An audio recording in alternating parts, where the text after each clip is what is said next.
Sir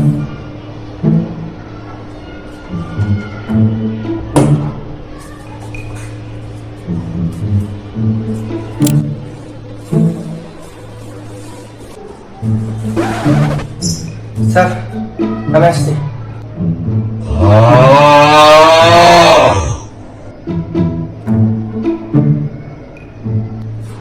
কিরে তোর 15 minute late হলো কেন? স্যার একটু ইম্পর্টেন্ট কাজ ছিল তাই একটু লেট হয়ে গেছে। এখন তুই আমার শিখাবি। তোর মতন থাকতে আমি 3 ঘন্টার একটা কোচিং এ পড়তাম, তার উপর আবার 3টা বেজে পড়তাম, তাও কোনো জায়গায় যেতে আমার 1 মিনিট লেট হতো না। স্যার আমার আসলে দরকারি কাজ ছিল, না হলে আমার এত লেট হতো না। তোর এইসব ফালতু কথা বন্ধ কর। এখন পড়া হয়েছে? যা পড়া দিয়েছিলাম করছো নাকি তাও হয়নি? আসলে স্যার কালকে অনেক চাপ ছিল তো তাই পড়াটা করতে পারিনি, পড়া হয়নি। চুপ বেয়াদব। বেয়াদবের একটা সীমা থাকে, সবসময় পার করে ফেলছিস। এখন যতক্ষণ না পর্যন্ত আমি তোরে ছুটি দেবো তুই ততক্ষণ পর্যন্ত এখানে কান ধরে দাঁড়াই থাকবি, একবারও কান ছাড়বি না। এই স্যারে তো বেশি বুঝতে, ওর বেশি বোঝার বাইরে করতে। স্যার মাইক হচ্ছে বেতন দিব না। এই মাসের সহ আগের মাসের বেতন দিব না। কি বলস? দে তোর আমার ফোন লাগা। স্যারের সামনে এমনি ফোন ব্যবহার করো তো বেয়াদবি। আচ্ছা দাঁড়া আমি ফোন করতেছি। কোনো লাভ নেই, ফোন বন্ধ হয়ে গেল। আমি নাম্বার বন্ধ করে দিছি। কেন বন্ধ করছিস কেন? আপনার কাজ কি? স্টুডেন্ট আসবো, স্টুডেন্ট আসার পরে আপনি স্টুডেন্টকে পড়াইবেন, তারপর স্টুডেন্ট চলে যাবো। তুই এত বুঝিস কেন? এত বেশি বুঝিস কেন?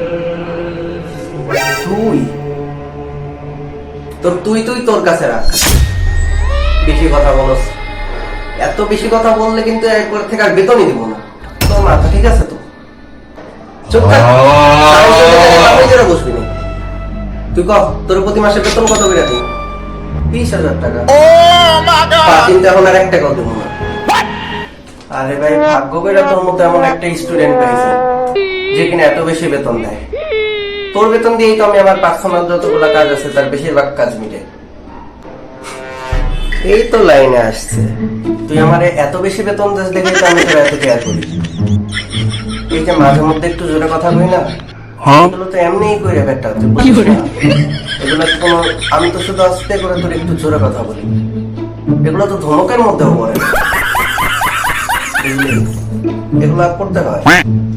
তুই আমার স্টুডেন্ট, এত বেশি বেতন দিবে, একটু কেয়ার করতে হবে না? একটু বললি তোর এত বেশি বুঝতে কে কইছে? মনটা তো সেটা একটা লাথি মেরে থুয়েছে। আমি বুঝতে পারছি তোর ইমোশনাল ড্যামেজ। এত কষ্টে ছিলি আর আমারে বলিস নাই। আজকে তোর আমি ভার্সিটি লেভেলের কোনো পড়া পড়াবো না। তুই আয়, তোর আজকে একদম বেসিক জিনিস পড়াবো, একদম বেসিক জিনিস। আয় বয়। হ্যাঁ এই স্যারে কইতাছে রে, মাথা মুথা নষ্ট হয়ে গেল।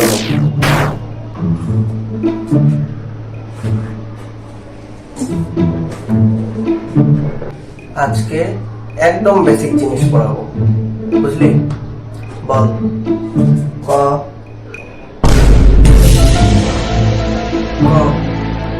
খ খ গ ঘ। এইটুকুই এনাফ, আর লাগবো না। তুই এইটুকু পর, কালকে এসে আমার এইটুকু পড়া দিবি। এর বেশি আর তোর কিচ্ছু করতে হবো না। কোনো প্রেশারে নেওয়ার দরকার নেই মাথায়, বুঝলি? স্যার আজকে না ইন্টিগ্রেশন পড়ানোর কথা ছিল। আরে রাখ তোর ইন্টিগ্রেশন। ইন্টিগ্রেশন পড়ার মতো সময় এসে এখন তোর মাথায় এখন একটু প্রেশার দেওয়া যাবে না।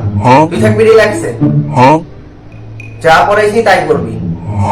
কালকে শুধু এইগুলাই পড়া দিবি, ঠিক আছে? এই 3টা অক্ষরই খালি আমাকে তুই কালকে পড়া দিবি, এর বেশি আর কিচ্ছু করতে হবে না। রিল্যাক্সে, টেনশন নেওয়ার দরকার নেই, কোনো প্যারা নিবি না। আচ্ছা শোন, আমার সময় হয়ে গেছে, বুঝলি? যাইতে হবে, আমার কাজ আছে। আর শোন, বেতনের দিক একটু খেয়াল রাখিস, বুঝলি? কেন আমার টাকায় চলস আর প্রতিদিন আসার পরে যত লাখ টাকা সব দিয়ে যারস। যা হইছে ভুলা যা।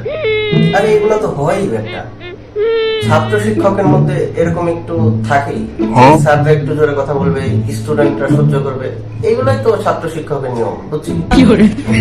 যার প্রতি এসব মানুষ কোনো পেশা নিবি না, বুঝলি? একটু যদি পেশা করে আমার বলবি, মনে করে আমার একটু বেতনটা দিয়ে দিস, তোর আমার ফোন ডাউন করে দিস, সব বইলা আমার বেতনটা ক্লিয়ার করতে থাকিস, ঠিক আছে? আচ্ছা আচ্ছা ঠিক আছে, কালকে বেতন দেবো, যা। আচ্ছা আচ্ছা যাই এখন থেকে, ঠিক আছে? যাইতে হবে, কাজ আছে, বাই। আচ্ছা শোন, বাসায় খাওয়ার কিছু আছে?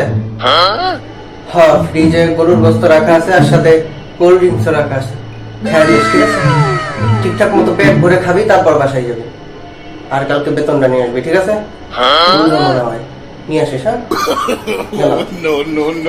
লাগাই দিয়ে যাস সবকিছু। আচ্ছা ঠিক আছে, তুই জায়গা, আমি যাওয়ার টাইমে তোর গেট টেট লাগাই দিয়ে যাবো, ঠিক আছে? খালি একবার বেতনটা হাতে পাই, এরপর যে তোর সাথে কি কি করবো আমি তুই ভাবতেও পারতাছিস না।